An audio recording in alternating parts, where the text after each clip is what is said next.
Warpugs! Today we're going to be talking about Tau, and specifically Lord Rho is going to be talking about Tau. And this is about Tau Civil War. How will the Ethereals deal with the goddess? Well, hopefully they kill each other in large numbers, because anytime Tau die, anytime there's war crime, I'm a happy guy when it comes to the Tau. So we're going to watch this. We're going to observe. We're going to comment. We're going to do all those things. But, most importantly, we're going to bask in barbecues made of Tau Fire Warriors. Let's go. Hey everyone, Lord. I am a boomer. I am a boomer. You ever have one of those days where nothing goes right? Yeah, there you go. Now you have video. I am a boomer. Bro here. Today we're discussing the growing faith within the Tau Empire. The very real prospect of civil war. General spoiler warning to begin, as the events we're discussing today are from across the Warhammer 40k universe. So you have been warned. And with that said, let's just jump straight in. Now, when it comes to the factions and empires dominating the galaxy, the Tau Empire are in the minor leagues, to say the least. True. In terms of territory covered, they are vastly dwarfed by the likes of the Imperium and the awakening dynasties of the Necrons. Very true. And they most certainly can't match the history of the once proud Eldari. In truth, the Tau, if you were to look at them from a outside perspective, it's not really understood why. It really wouldn't be understood why the focus is so much attention.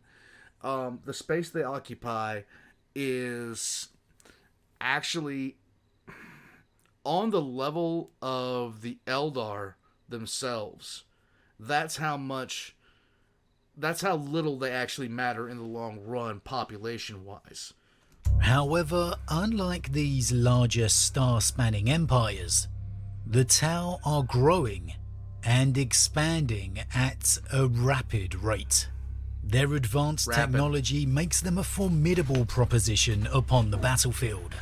Their preference for diplomacy enables cultures and systems to be absorbed without the need for bloodshed, embraced by the open arms of the greater good. Indeed, many worlds find themselves willingly seeking entry into the Empire after decades of trade with this seemingly peaceful Xeno race. Thus, whilst the Empire is founded and dominated by the Tau themselves, the Empire is now home to many trusted and valued allies. Most famously, the Kroots for trusted and valued. Those are words to describe them. For example, with every expansion wave of the Tau, the Empire becomes more and more prominent on the galactic stage, and there are more and more cultures assimilated into their greater good. But what would our beloved grimdark universe be if this beacon of prosperity was so shiningly pure? For the truth is, the Tau Empire harbours its own share of dark secrets. Perhaps the most intriguing stretches back to their very foundation and the emergence of the so-called ethereal caste. Such is the ethereals' control over their fellow Tau, it's believed they could instruct the race to exterminate themselves, and it would happen. The fanaticism and devotion the Tau have in the ethereals would have to be seen to be believed. Their every word is law, their every will enacted, all under the so-called vision of the greater good. Such is their control over their race, the ethereals have been subject to much speculation and theories from the Imperium, desperate to uncover the truth of their manipulation. To harness it to their own advantages, of course. Of course. As of yet, however, the mystery remains unsolved. Whatever the reason, whatever the truth, there is clearly more behind the ethereals' rule than simply belief in their words. In speaking of the Ethereals, how about the fact that Unvar, the head of the Ethereal Council, and thus supreme leader of the Tau Empire, is in actual fact dead, assassinated by the Imperium back during the Warzone Damocles campaign. Rather than admit this to the people, he wound up sharing a bunker with a Calidus assassin. Did not go well. The Ethereal Council now enacts a grand lie to its entire populace, with Unvar instead being shown through holograms and artificial intelligence as being alive and well, still leading his empire. So in truth, the great and glorious greater good is not without its own darkness and mystery, some of which could cause huge problems for the empire if they were ever revealed. But of all of these, for me, the gravest and most dangerous secret currently undermining the empire, the one that truly could erupt it all into civil war, is the emergence of the Tau goddess and the Tau's brutal measures to stamp out the worship of faith.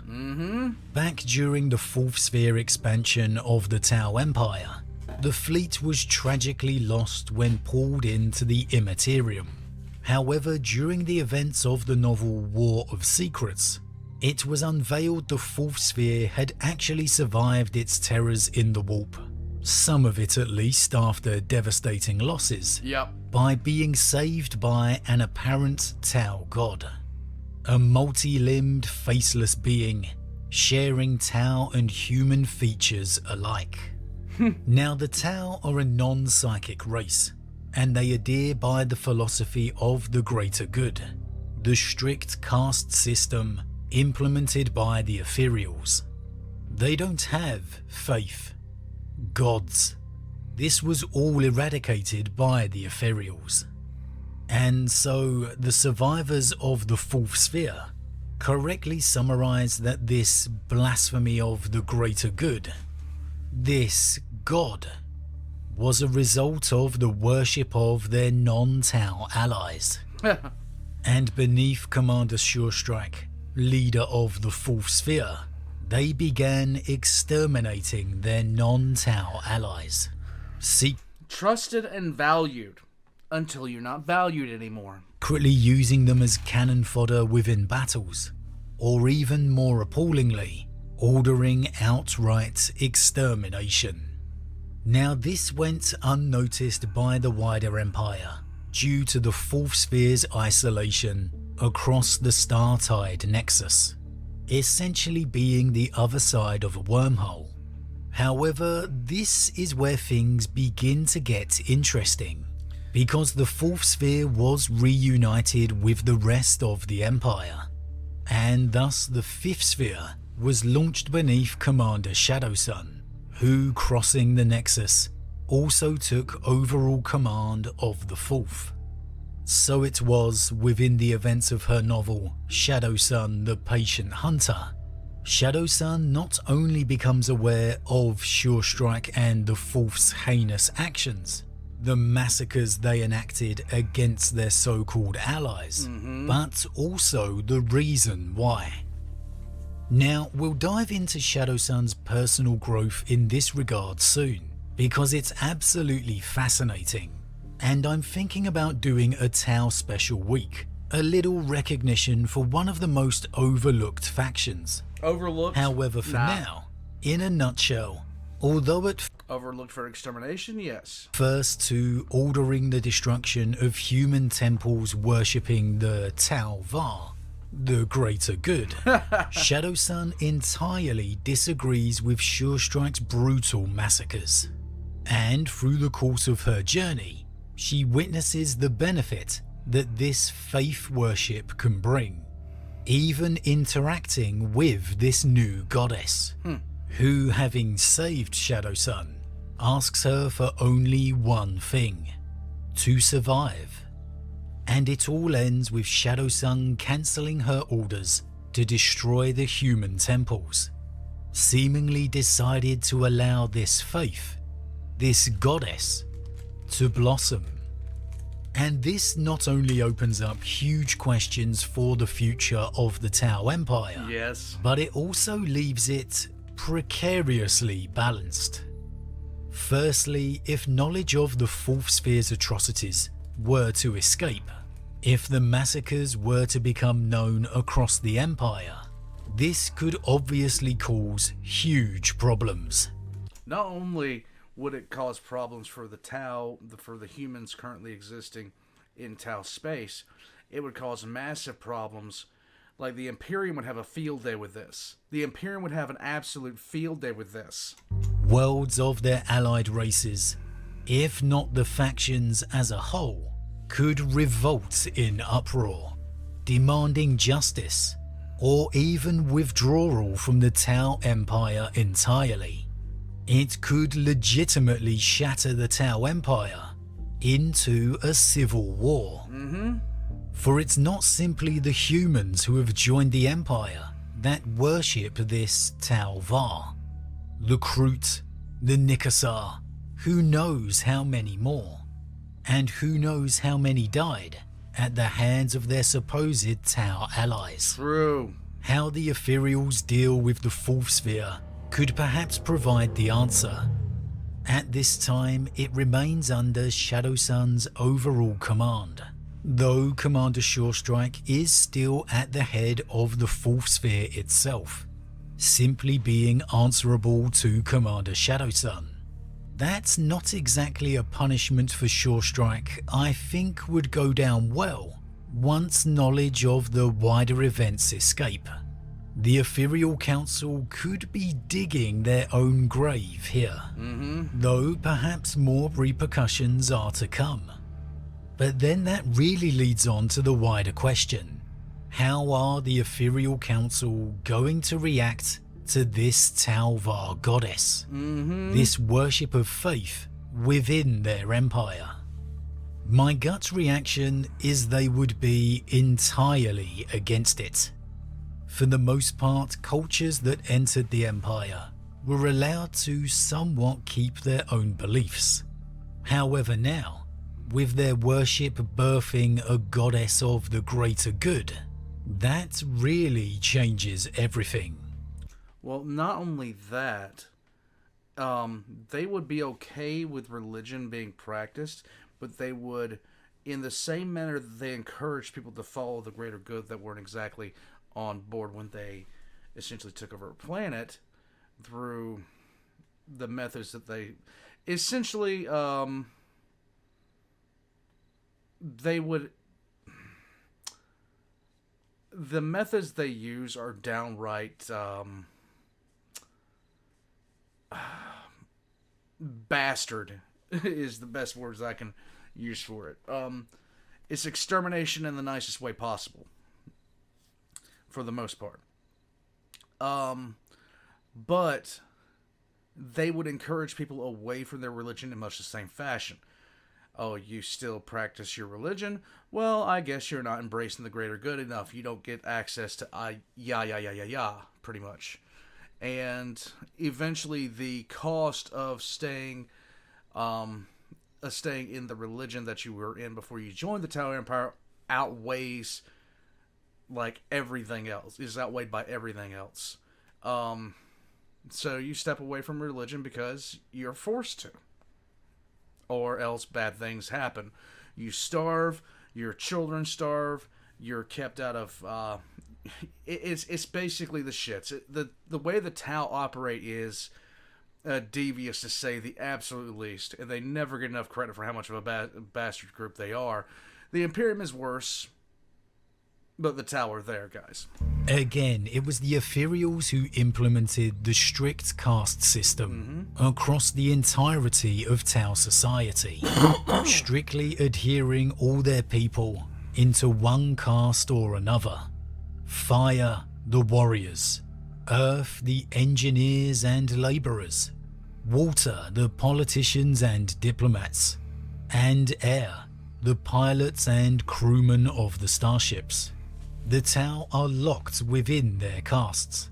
there is no freedom of thought outside them, and to even contemplate attempting so is illegal. Regardless of their wishes, Thought you crime. are locked within your caste for eternity. Everything in the Tau Empire is ordained and controlled by the ETHEREALS. They, in a sense, are the closest thing to a god the Tau Empire has. What they decide becomes the greater good. Once accepted into the Empire, their allies, regardless of species, fall under the ETHEREALS' rule. I just can't see the ETHEREALS reacting well to a literal god of their own philosophy. In essence, someone being placed above them. Yes. For me, the key to the greater good is its facelessness, subjectiveness, changing to whatever the ETHEREALS need it to be. It's them in power without naming it so. That thing that went wrong, that thing that killed millions, oh well, it was for the greater good. It wasn't our decision. It was for the benefit of the entire species. Right. Once the greater good becomes something, assumes an identity, it becomes fixed. The ETHEREALS become accountable. In a way, they become lesser. True. You also have the very real danger of this goddess, this creation of the immaterium, having its own mind. And right now, it clearly has its own desire to live, to grow. With each and every human, Kroot, Nikasar, or whoever worships the Tau Va, the greater the law and pull for the creatures of the immaterium the Tau Empire will be. Very They true. may be new to encountering the realities of the galaxy, but it's about to get a whole lot more frequent, opening up the Empire to the realities of the galaxy. And while the average Tau knows nothing of this, the ETHEREALS clearly do, for it's their domain to have freedom of thought, to contemplate matters such as the immaterium. If they could get away with it, I wouldn't be surprised for the Council to be in full support of the Fourth Sphere and Surestrike's actions. We could even begin to see more mysterious reports of Tau allies facing devastating losses, or perhaps unexplained tragedies occurring, whole populations being massacred, probably even being blamed on the Imperium. Most likely. There is, of course, however, the chance the ETHEREALS will try to harness this faith, which is entirely possible. Doubted. We have seen over the recent years the ETHEREALS' growing interest in the Imperium's rising appearances of saints. These mighty, powerful warriors upon the battlefield, who enact huge losses against the Tau through seemingly their simple devotion to the God Emperor. The ETHEREALS are quite clearly seeking to understand these strange occurrences, and logic would dictate harness the power themselves. If this is the case, the Ethereal Council could well begin to use their allies as test subjects, Allies. throwing them into situations to attempt to harness these outbreaks of faith themselves. While the goddess of the Tau Va would be far weaker than the God Emperor in her current state, with the faith encouraged, she would only grow. And I definitely think we could begin to see some form of experimentation beginning in secret within the Empire. The key question for me is, how would the Ethereals keep this knowledge and faith away from the Tau people themselves? As that's something I truly think could shatter the very culture and society they've worked so long to control. Maybe, just maybe, the decision won't even be theirs to make.